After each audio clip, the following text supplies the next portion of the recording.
ಉಡುಪಿಯ ಶ್ರೀಕೃಷ್ಣ ಮಠಕ್ಕೆ ಯೋಗ ಗುರು ಸ್ವಾಮಿ ರಾಮದೇವ್ಜಿ ಮಹಾರಾಜ್ ಅವರು ಭೇಟಿ ನೀಡಿದರು.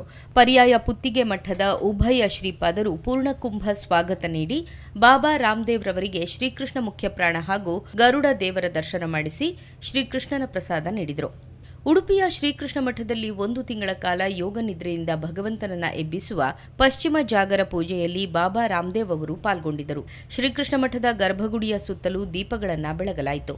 ಬಾಬಾ ರಾಮದೇವ್ ದೀಪವನ್ನ ಬೆಳಗಿಸಿ ದೀಪೋತ್ಸವಕ್ಕೆ ಚಾಲನೆಯನ್ನು ನೀಡಿದರು. ಪುತ್ತಿಗೆ ಮಠದ ಶ್ರೀ ಶ್ರೀ ಸುಗುಣೇಂದ್ರ ತೀರ್ಥ ಶ್ರೀಪಾದರು ಶ್ರೀಕೃಷ್ಣನಿಗೆ ಪೂಜೆಯನ್ನ ಸಲ್ಲಿಸಿದರು. ಗರ್ಭಗುಡಿಯ ಸುತ್ತಲೂ ದೀಪದ ಬೆಳಕಿನಲ್ಲಿ ವಾದ್ಯ ಸೇವೆಗಳೊಂದಿಗೆ ಪಶ್ಚಿಮ ಜಾಗರ ಪೂಜೆಯು ವೈಭವದಿಂದ ನಡೆಯಿತು. ನಂತರ ರಾಜಾಂಗಣದಲ್ಲಿ ನಡೆದ ವಿಶೇಷ ಯೋಗ ಜ್ಞಾನ ಪ್ರಾಣ ಶಿಬಿರದಲ್ಲಿ ಶ್ರೀ ಸುಗುಣೇಂದ್ರ ತೀರ್ಥ ಶ್ರೀಪಾದರು ಹಾಗೂ ಬಾಬಾ ರಾಮದೇವ್ ಅವರು ಪಾಲ್ಗೊಂಡು ಅಸಂಖ್ಯಾತ ಭಕ್ತರ ಉಪಸ್ಥಿತಿಯಲ್ಲಿ ಯೋಗ ಶಿಬಿರವನ್ನು ನಡೆಸಿಕೊಟ್ಟರು. हमारा अभ्यास हो गया इसलिए महाराज जी हम वेग पूर्वक भी इसको ऐसे करते हैं.